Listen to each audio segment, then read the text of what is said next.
வணக்கம் விண்டு பிசர்மேன். நம்மகிட்ட உள்ள நெத்திலி ப்ராடக்ட்டை ஒரு அருமையான ஒரு பிளேஸில் வச்சு பொரிச்சு சாப்பிட போகிறோம். இப்போ நமக்கு தேவையான நெத்திலியை மட்டும் கொஞ்சம் எடுத்து போட்டு மலசி பொரிச்சு சாப்பிட போகிறோங்க. தம்பிகிட்ட கேட்கலாம், நம்மகிட்ட உள்ள நெத்திலியில் மணல் எதுவும் இருக்கா அப்படின்னு. சொல்ல தம்பி சார்த்தி. மணலே இல்லை.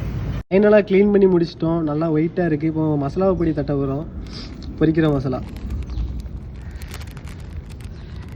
இப்போ கொஞ்சம் எண்ணெயை வந்து சேர்க்க போகிறோம். ஏன்னா அந்த மசாலா வந்து அப்படியே அப்பி பிடிக்கிறதுக்காக. எரிஞ்சிட்டு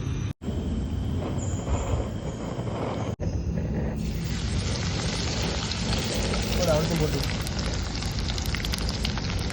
நெத்திலிய சட்டிகளில் போடையுமே ஸ்மெல்லு சூப்பராக இருக்கு.